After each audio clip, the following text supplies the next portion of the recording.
देखिए गतकाली धर्मशाला निर्वाचन मंडली पंतरी पाखे विजु जनता दल तरफ एक बैठक चलता समय अचानक से कर्मी मान आक्रमण होता जहां नहीं पूर्वतन विधायक जी थे बलवंत राय और कर्मी मैंने सीधा सड़क आरोप लगाई कि धर्मशालार जी अच्छा बर्तमान युव विधायक हिमांशु साहू तेणु जहां नहीं डीजी ऑफिस बीजेडी तरफ एक प्रतिवाद सभा आरही हिमांशु साहू को गिरफ दाबी करा बेले बीजेपी तरफ एवं हिमांशु साहू को समर्थन माने आज जेनापुर थाना सम्मुख में पूर्वतन विधायक धर्मशालार प्रणव बलवंत राय को गिरफ दाबी करी धारणा देते तेरे सीधा सड़क आम पहुँचीचु आज अनशन स्थल आलोचना करवा जो मैंने बस विधायक समर्थक मैंने कहीं अनशन में बस मैडम आज कहीं अनशन बस गोटे दिन बस गलाकाली 5टार आमर जड़े भौणी केतक दलाई गड़मधुपुर पंतुरी रास्ता दे फेरुवा समय किसी बीजेडीर गुंडा माने सेठी आक्रमण करथिले तांको साड़ी भिड़ा भिड़ी करथिले आमे काली लिखित अभियोग जेनापुर पुलिस स्टेशन देइथिलु एपर्यंत कौन पदक्षेप से माने नहीं नांती आसामी एपर्यंत खुलमुखुला बुलुची आसामी की गिरफ करवा दाबी आम ये अनशन बसीचु जे पर्यंत आसामी गिरफ न होती से पर्यंत आम अनशन बसी रही बीजेडी आरोप लगाउछि कि लिखु साहू समर्थक माने हमहु बाड़ेला बीजेडी 24 वर्ष जो गुंडाराज शासन चलैथिला धर्मशाला रे तो वर्तमान लोकप्रिय विधायक श्रीजुक्त हिमांशु शेखर साहू आमर प्रिय लिखु भाई जो लोकाभिमुखी कार्यक्रम करुचंती तो प्रणव बलवंत देहरे जाऊनी तो से मिथ्या आरोप लगेगी आम विधायक को बदनाम करुचे आमे दाबी रखीचु आमर जो सुनील पंडा भाई को जो मैंने काली मरणात्मक आक्रमण करिसेंती से आसामी गिरफ हो आ जो आमर जड़े भौणी केतक दलाई ताकू जो मैंने असदाचरण करिसेंती से आसामी मध्य गिरफ हो गिरफ करवा दाबी आमे एठी बसीचु प्रशासन पुलिस प्रशासन एपर्यंत कौन पदक्षेप नहीं नांती जे पर्यंत आसामी गिरफ न हो से पर्यंत आम धारणार बसी रही नारी सुरक्षा कथा कहूँ आप अभियोग कर जनता दल लोक मैंने खाली महिला असाधन कल शाढ़ी भिड़ा भिड़ी आगुरी तांकर केते नमूना रही विजु जनता दल थिला बेले केते नारी की से केते असदाचरण कर सब माटी मिसई देइछन्ती तो यहाँ तो नुआ कथा नुह तेज जहाँ शुणुले कि पूर्वर जो विजु जनता दल जो नारी सुरक्षा कथा कहूला कि आज अभियोग आणुंट कि बलवंत राय समर्थक मैंने खाली जब महिला शाढ़ी भिड़ा भिड़ी करते आम संगे आज जन अच्छा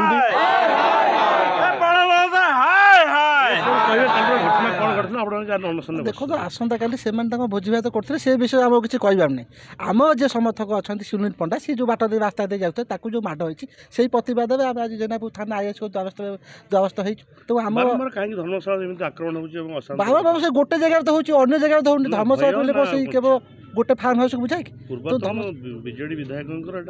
हावी जावाई तो बाचरा भी हो पागला भी हो प्रतिफलन या देखुन से गोटे शांत धर्मसभा को अशांत कर बर्तमान जो लोकप्रिय विधायक आम अच्छा धर्मसभा हिमांशु शेखर साहू पूरा सब धर्मसभा टोटाल एक काप कर बर्तमान 95% लोक धर्मसभा हिमांशु शेखर साहू को पटे अच्छी कथा सारा ओडिशा जाइए धर्मसभावासी जानते जाजपुरवासी जानते आर जो माइलेजटा टीआरपीटा कमी जाऊँगी तो से गोटे बाचारामी करी देखो आप जदि किसी असुविधा है जेनापुर थाना ये व्यवस्था हो पारि था जिला प्रशासन अच्छी आम अच्छी किंतु सी जा डीजी ऑफिस बस माने को तेणु सी गोटे चाहते गोटे हो हल्ला करदे 20-30 लोक नहीं आम गोटे प्रमोशन होशा गोटे हालाचिला करदेव कि से सब किसी धर्मसभा ये जो शांत धर्मसभा से सब किसी कह सुजोग दबा ना 24 वर्षर सरकार थिबा भितरे से निजको राजा शासन राजा भली भावुले एवं मन इच्छा शासन करते मन इच्छा लुटुले जेतबेले साधारण जनता तांकर निर्यातना तांकर चोरी ये सब बुझीपारे प्रत्याख्यान करदे प्रत्याख्यान करदेला हिमांशु शेखर साहू स्वाधीन भाव में जो विजयी हेले पूर्वतन विधायक प्रणव बलवंत राय को एटा गोटे घोर लज्जा होता तेणुक सी चाहूँगी ना प्रथम स्टेप नहीं लिखु साहू मर्डर करने को जितेबाला मरणात्मक आक्रमण करते राज्य सरकार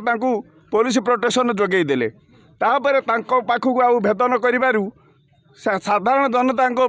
साधारण कर्मी आक्रमण करी से औरंगजेब भली जमी औरंगजेब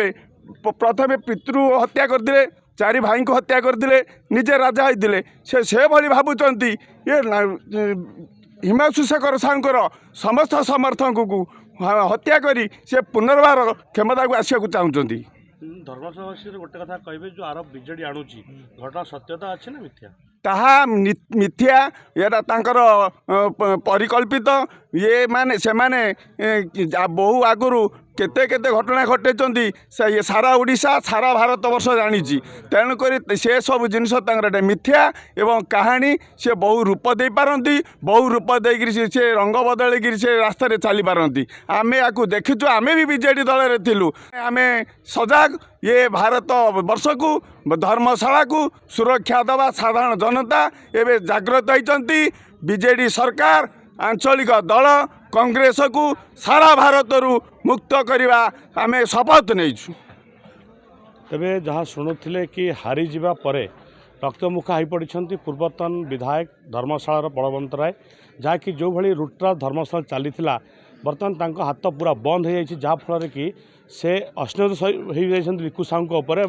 जो पूर्ण समर्थन मिलूँ लिकु साहू धर्मशाला तांकर स्थान ना बोली जना पड़ी धर्मशाला जहाँफल जो नाटक रचुची बीजेडी डीजी ऑफिस सामने जो नाटक रचुची ता मिथ्या बोली धर्मशालावासी प्रमाणित करुँच तेबे प्रशासन एवं सरकार ए दृष्टि पर कौन पदक्षेप नौकरी ता आगू देखा बाकी रहा। Jajpur Rana Pratap Mahapatra report reporters today.